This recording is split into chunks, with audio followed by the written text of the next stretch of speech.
Evening. Welcome to another edition of Up the Reds with me, Andy Cambe. Played Aston Villa today in our last home game of the season. So, let's get straight into it. We just weren't at the races today. I don't know what it was about this penultimate game at the last game at home this season. It just felt like that we were just going through the emotions, and by that I mean that some players, it was going to be their last game at Anfield. Bobby, Millie, um, Ox, Naby, etc. So, yeah, excuse me. I just thought we were just playing through the emotions, got the better of the team. I'm going to be honest here. Apart from setting up the goal, I thought that was Mo Salah's worst game of the season. I just didn't think he was at the races. He didn't seem to get involved in the game. Thought Luis Diaz was poor in the first half. He seems to be overdoing it. So I'm gonna let him off because he has come back from a long layoff. So he just seemed to have gone off the pace a bit, and it showed today. He was trying to overcomplicate things, whatever. Cody Gapgo, he's lucky to be alive after Tyrone Mings tried to gorge his heart out with that X-rated tackle. That is a red card every single day of the week. I mean, the lad's got some sort of like Adidas stripe scars on his chest. How he wasn't asked by the fourth official, and we'll get on to VAR in a moment or two, to go and have a look at that X-rated tackle, because that was meant to hurt a player, um, not just Cody Gapco, but any type of that like tackle is a red card. So yeah, we didn't play well in the first half, and deservedly so. We came in 1-0 at half time. Um, Trent was off his game. Um, I thought Fabinho was the only one that was trying in midfield. Again, Hendo wasn't at it. Curtis just didn't have much to do um, in that first half. So second half just started the same as the first. But let's get on to um, what should have been an equaliser. Now the ball comes in, it comes off an Aston Villa player towards Virgil van Dijk, who stood in an offside position. And then obviously the goal gets set from Cody Gakpo, scores.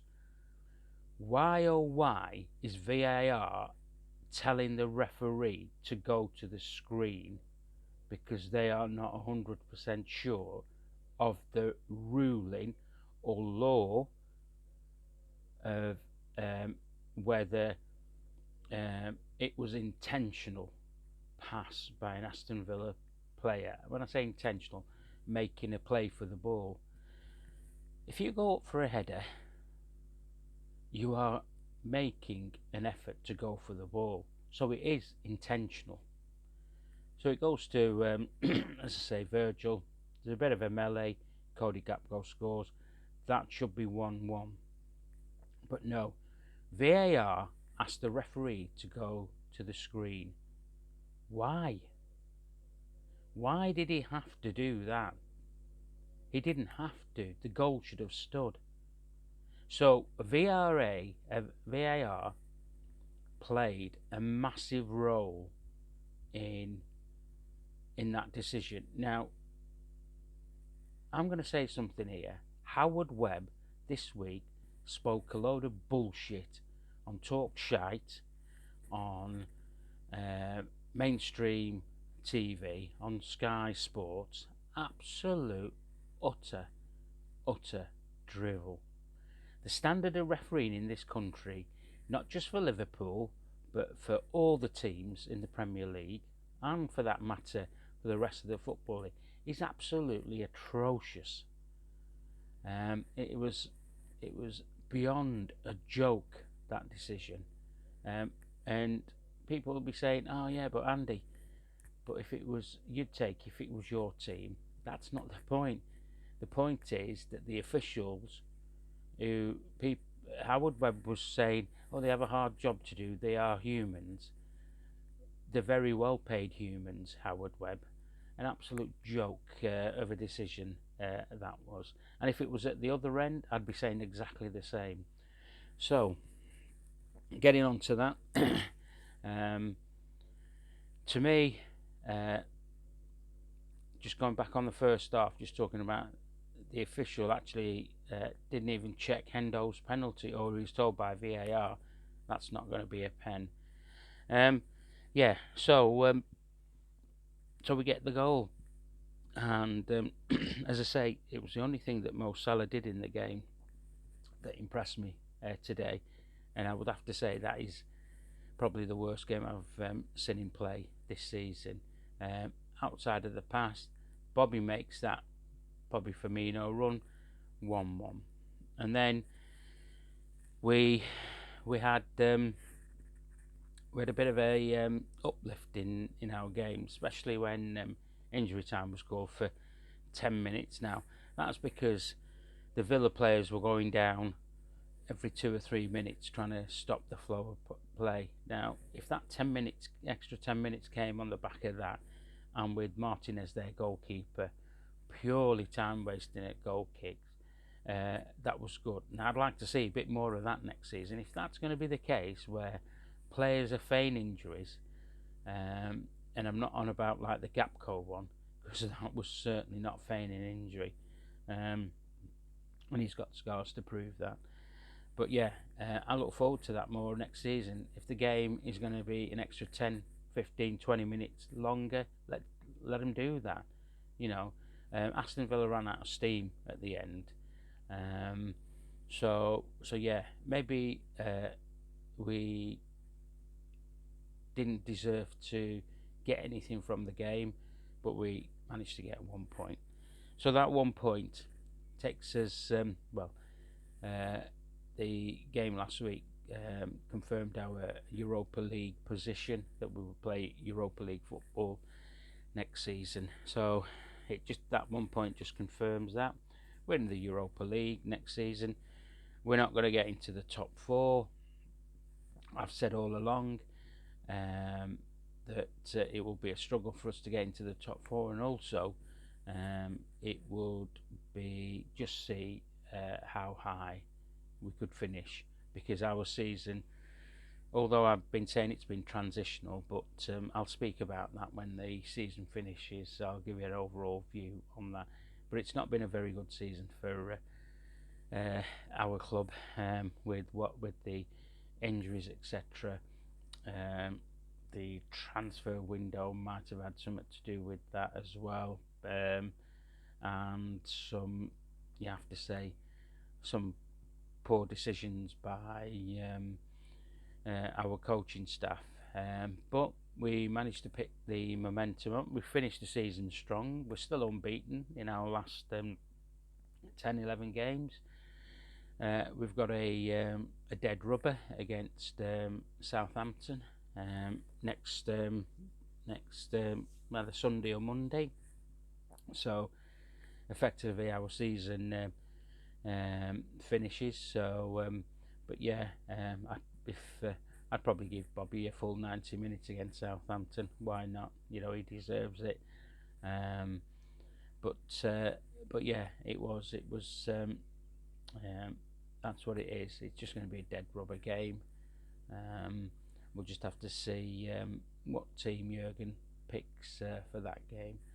So on to other things. I watched the game on stream.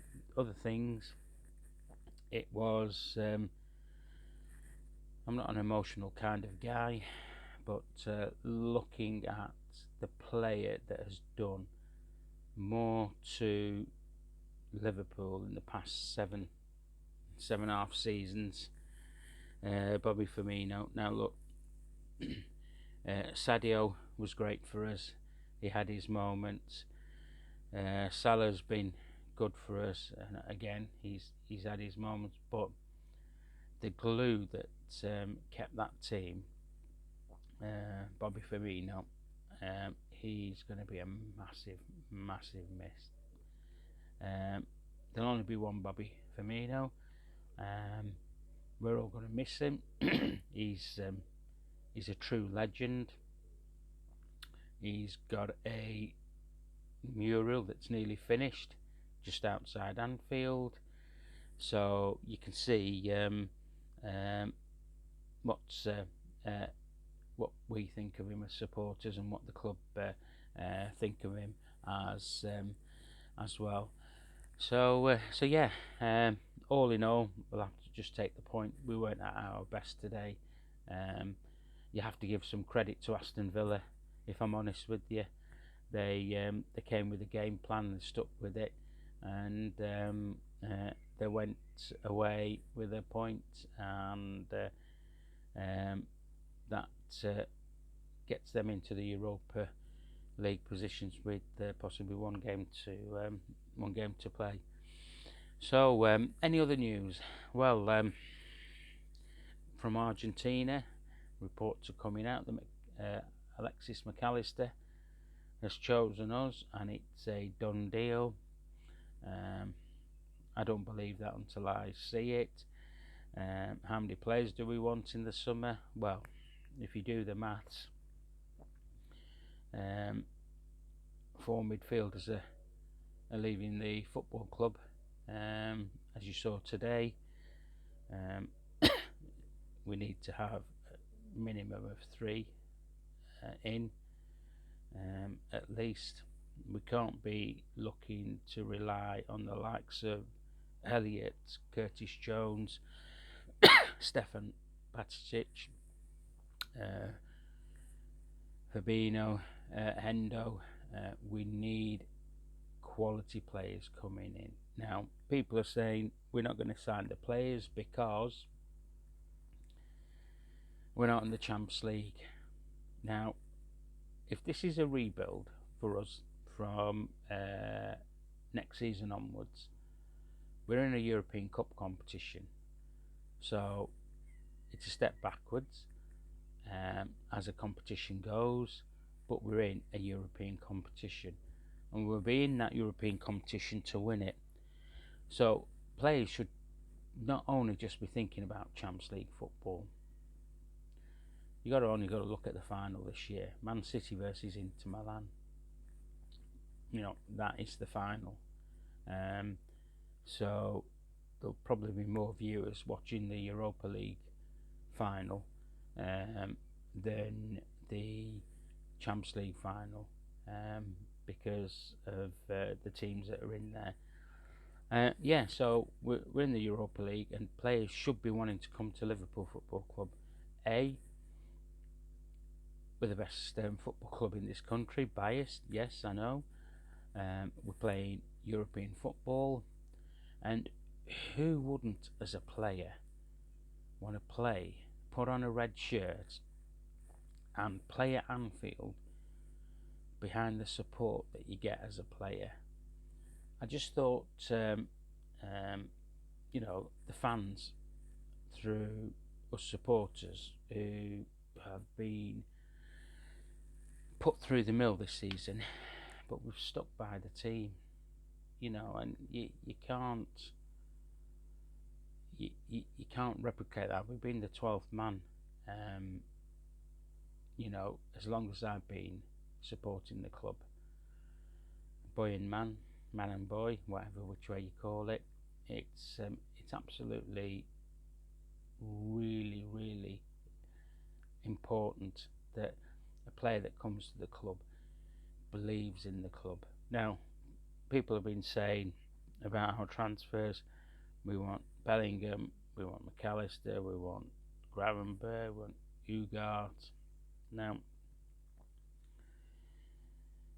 you know, we sign these players. If we sign players uh, and they come to the football and we pay big, as the Yanks would call, top dollar for them, might not work out.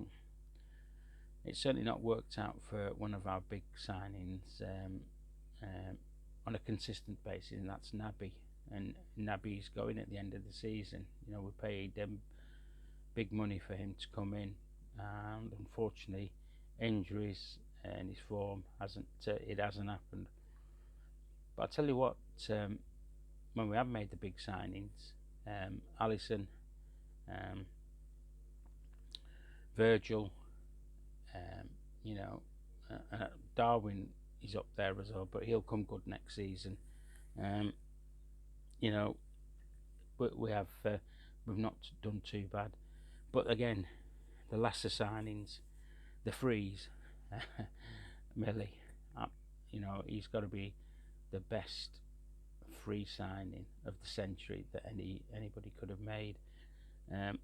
Fabinho came from Monaco for 30 odd million. Those Bobby Firmino from Hoffenheim, 29, 30 million. These are the players that are outside the box that the recruitment has got really right. I mean, even Mo Salah, he didn't come cheap, but he's been there. He's had to prove himself at Liverpool. Mane, another one, you know. So yeah, so you can see, you know, we have to take our chances in the transfer market, and we have to make sure the players are fit for us, and they want to come and play for Liverpool for the right reasons. I mean, who wouldn't not want to come to Liverpool, not play under Jurgen Klopp?